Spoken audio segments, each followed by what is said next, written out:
two wind turbines with me.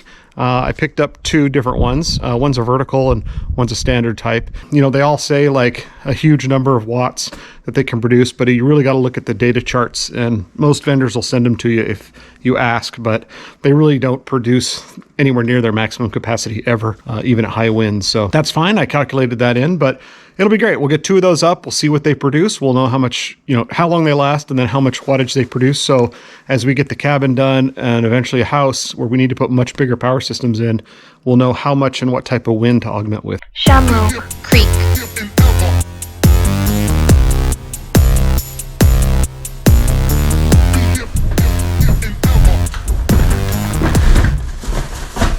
Okay, I brought some parts up this time that I had purchased over the last few weeks for ongoing work here. So I'm gonna pull all this stuff out. If there's anything super exciting, I'll show it to you, and then we're gonna unbox those wind turbines. Fuses.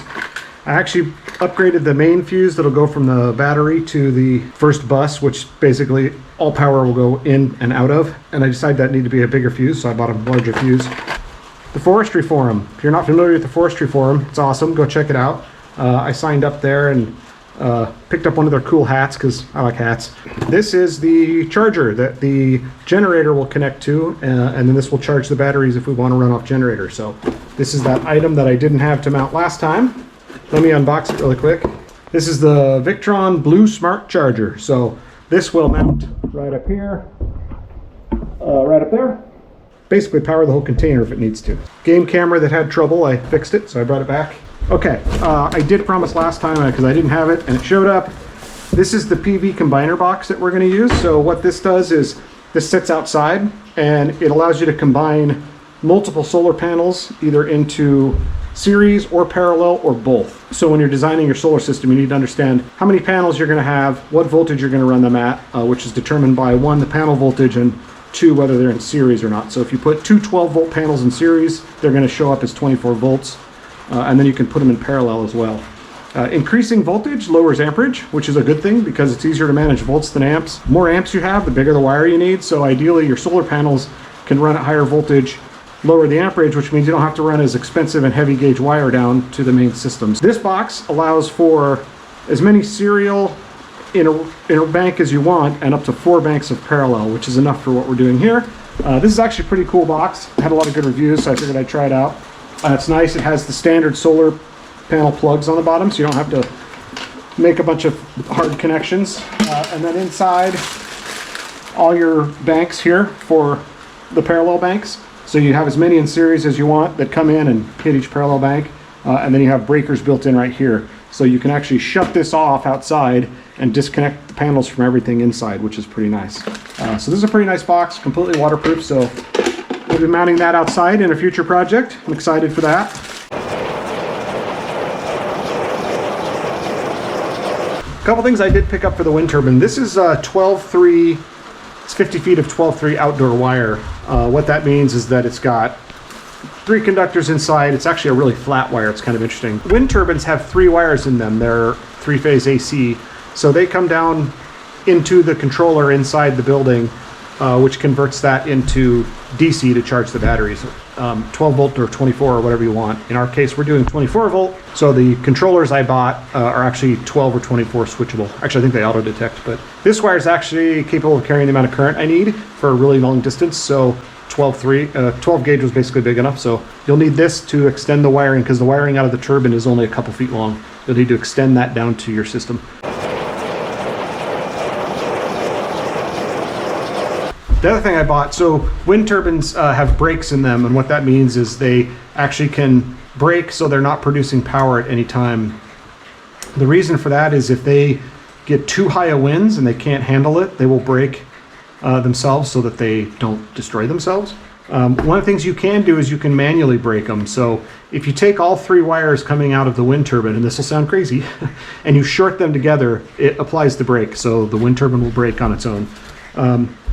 Most wind turbines, including the 2 we bought, have automatic braking in them, so they protect themselves, which is fine. What I wanted was the ability to manually brake them at any time, because I figured if I don't do that, at some point I'll be like, crap, I wish I could put the brakes on without taking the wires out and shorting them. So what I did is there's a couple manual brake switch systems out there, but they're really expensive and they just didn't seem great to me, and I didn't really want to spend the money. So I'm going to build my own. What I did was I bought these things. This box, the big box here is just the container for the box, but the switch inside is only like this big, and it's like that long. This is a 3-position switch that can handle 4 sets of wires switched individually. So you can have basically nothing connected at 0, or you can have mode 1 or mode 2. So what I'll do is I'll wire it so that when it's in 1, the wind turbine is acting normally. The 3 wires just pass straight through the switch into the output to the controller. In position 0, all 3 wires completely disconnect. What happens then is the wind turbine will still spin, but power won't go anywhere. It just ends right here. And then position 2 will be a break. So if I switch it to that, this switch inside will short all 3 together. So to do that, I'll have to wire this inside switch a little funky. So when I do that project, I will show you how I did that and give you the link to this part in case you want to build your own, unless it doesn't work, and then I'll tell you not to do it. So let me open it up really quick and show you the switch. Okay, here's the switch. It looks big and meaty because it kind of is. The main reason for that is it's designed to handle really high amperage, because to get the number of input and output contacts I needed, they went to this size. The smaller ones didn't have enough, so that's fine. I don't really care about the gauge. It's just a little big, but I'll mount them way up high out of the way so you know they're not really obnoxious. But anyways, you can see it has multiple contacts on each side. There's 3 wires. It controls 3 wires. Each of these is a different set of combinations when that switch is turned. So in the break mode, what I'll do is I will short them out. So when you flip to that mode, it just shorts them all together. So I'll probably have to daisy chain some stuff together. I have the diagram for how this works. It's a kind of a funky combination, but when I get ready to build this, I will do a video on it. I will share it with you in case you're interested in a windbreak and you don't want to buy one of the kind of Chino ones that's out there. I shouldn't say they're all crappy, because I did see one that I actually liked, but it was really expensive and just seemed ludicrous. I don't remember what this switch costs. I will also provide that as well.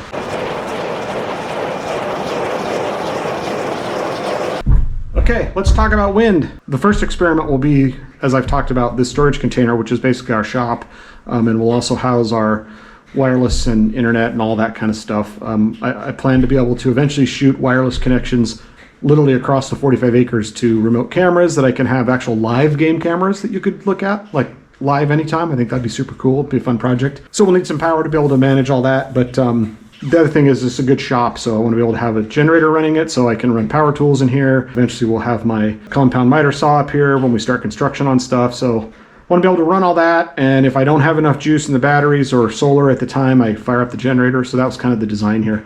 Part of the experiment was it's a good place to mess with wind. If you've researched wind turbines at all, commercially, the big expensive giant ones are awesome and amazing and stupidly expensive and too big that I'm not ever going to need or buy one. There are some mid-range ones. They're pretty spendy, and I don't know that I would have the equipment and ability to install them because they're so large. So I went down to the consumer level, which a lot of people use on things like boats, small cabins, things like that. I thought that would be a perfect thing to try. We purchased 2 wind turbines. One's vertical style and one is the normal style that you've seen everywhere else, to try both. Brand-wise, they're all, according to reviews, all of them are crap. So I figured at this point it's just try them and see. So I will happily share our experience with the wind turbines we bought. I will link them in the description below if you want to look at them. With wind, you really need to ask for data chart or data specifications around the wind turbine, because they don't usually provide those unless you ask. And it really shows you how the turbine behaves charging batteries based on wind speed, and at what point the wind speed doesn't matter anymore. So you get to a point where it doesn't matter how hard the wind's blowing, you're only pushing so many watts. So the 2 I got are very different in that style. And I will share that information too as soon as I can. And the plan there is we're going to put both of those up onto this system. I'm going to use the BMS, the monitoring system, to monitor both of those individually, so I can see what kind of voltage and amperage they're putting out at any given time. Once we have a weather station here, we'll be able to know the wind speed as well, so we can really determine how good they're performing based on the current wind speed. The goal is that when we build our house here eventually, or even another bigger cabin, I want to be able to put up some serious wind, because we get a lot of really good wind up here, especially at night. So that's perfect for when the solar's not charging. Plus, as I've mentioned before, solar in the Northwest is very difficult. So it needs all the help it can get. So I brought the 2 wind turbines up with me. I'm not going to install them today, but I'm going to unbox them so you can see them as well. I have not seen them other than online. The plan is to mount them to the actual container. I have a way I think I'm going to mount them. I'll show you that when we go to do that. So I'm going to unbox them, take a look at them, check what parts I need to get them mounted correctly. I'll pick that up, and then hopefully we'll have a video really soon of us installing those 2 wind turbines, and we can see how they do. I'm pretty excited about it, so let's unbox them.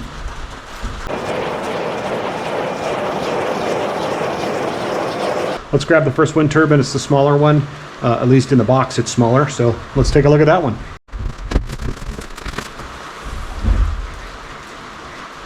Okay, so this is the Picasso wind turbine. You can see what it looks like there. It's the normal style.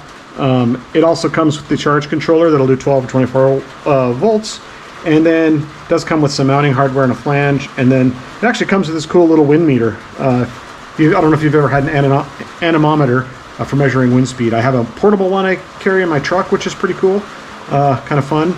And then obviously my weather stations all have them, but this one came with one, which I didn't really need, but kind of neat, so we'll take a look at that as well. So one of the things you'll see on wind turbines, especially online, you can see this information, which will have like the rated power, the maximum power. In this case, this one's maximum is 410 watts. It'll never actually get that high if you look at the actual data on it, but it can run in 12 and 24 volts. So they'll tell you too also what their startup wind speed is. So like in this case, this is 2.5 meters per second, which is pretty standard. They're 2 to 3 usually. And then its maximum is 13, which I'd have to do the math again, but it seems like that was 30 miles an hour maybe. What I'm going to do is I'm actually going to use steel pipe and get a flange for it that threads onto the end, and that flange has to match up with this one. So some people online said these are pretty standardized for flange sizes, so I'm going to snag that out of here so that I can make sure I get the right part and the right pipe to mount it on, and we should be good to go. I don't think this will need guy wires, which you do if they're freestanding, like say you concrete the pole into the ground or something. A lot of times you want guy wires because those will flex. This pole is going to be mounted to the container for the first 8 feet up the side of the container, and then the next, however high I put it, which won't be that much higher, will be above the container. So I don't think I'll need guy wires, but I'm going to make sure I have the parts so that if I do put it up there and it's flexing more than I like, I can put some guy wires on it. Guy wires are like this. You see them on giant radio towers and stuff.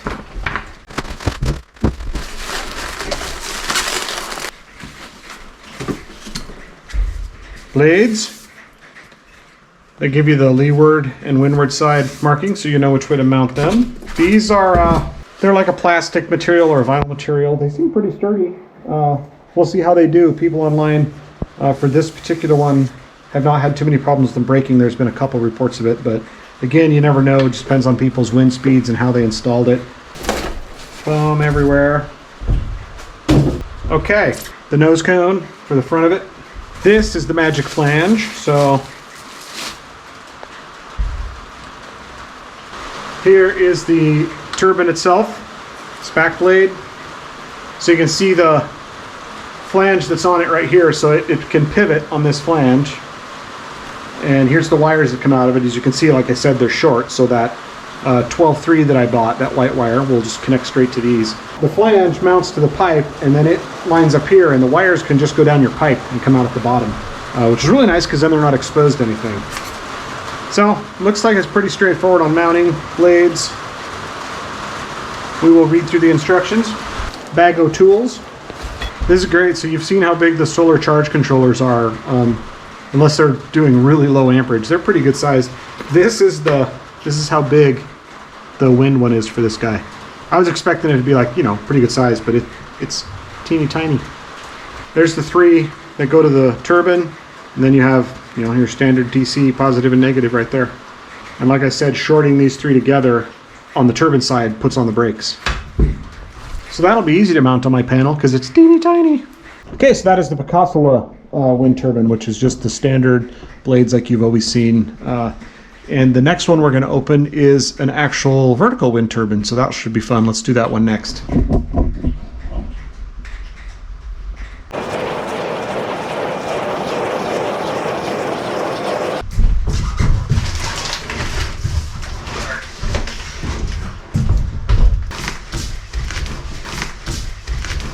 This one's definitely a lot heavier. The box is totally trashed because most shipping companies really suck. So let's hope it's not damaged. Let's get her open. Yeah, you can see like all the styrofoam is just destroyed in here. Look at that. So it was probably packed okay, but the box has been treated like shit. So let's dig it out and see how it looks. So here you can see what a vertical wind turbine looks like. There are various different types of these. There's a couple I saw out here. This one only had one review from a guy who put 2 of them on his boat. I had good things to say about it, so we'll give this one a whirl and see how it does. This one's actually rated at much higher wattage. I think it's 800 or something, which it definitely won't produce that much, but it's much higher power than the other one and supposedly really quiet. So that will be the other interesting thing to see is how quiet they are compared to each other, especially in high winds. So let's take the rest of it out, make sure it's not damaged, and at least it's got handy dandy instructions. That is the turbine. Super heavy.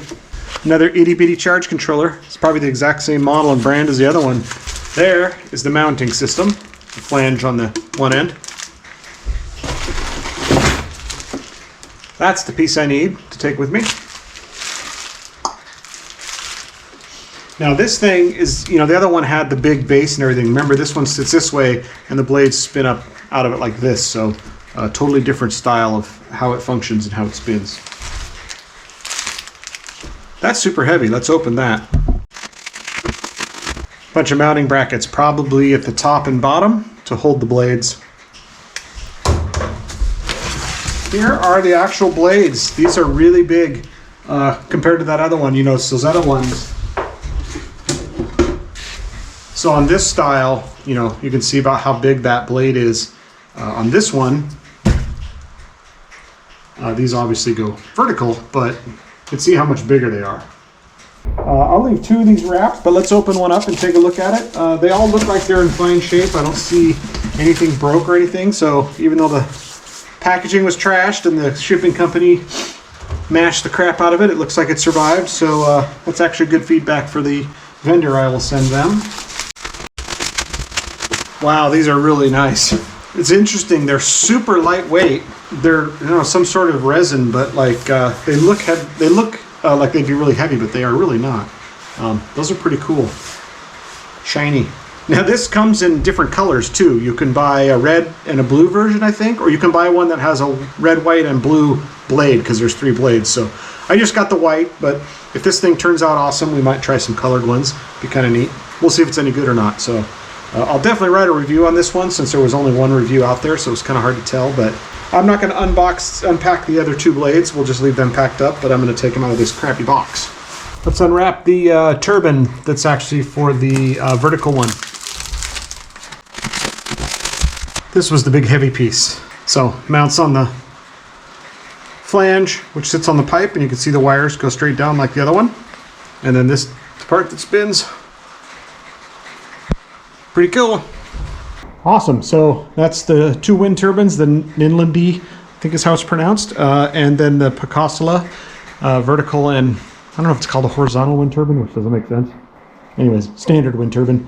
That's the 2 of them unboxed. You see the parts that are in them, kind of the size of the packaging. If you order the vertical wind turbine, maybe expect the box to be trashed when it gets here.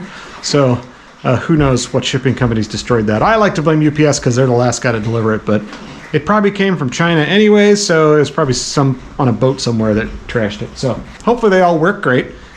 We will get all the parts we need to actually mount these to the container, the poles, the flanges. I'm going to take these parts home with me and get those over the next week or so. Next time we're up, if I have everything, I'm going to actually try to mount at least 1, if not 2 of these things, and maybe we can get them wired. And then we do need to finish some solar wiring here, as you saw. We also have the charger here we can put in, and I got the extra fuses I need. So plenty of awesome work to do. I will try to get video of as much of it as I can and share it with you. So if you have experience doing this, I'd love to hear how it's going for you. I know several people following me have solar videos out there, and I've watched all yours as well, so it's exciting to see how everybody does it and learn from everybody the different ways to do things. So the wind will be fun. I have a lot of people asking me about the wind because I don't think people have messed with it much, so I'm excited to share my experience there. So all right, thanks for joining me for looking at my wind power stuff and hanging out with me today, and we'll see you soon.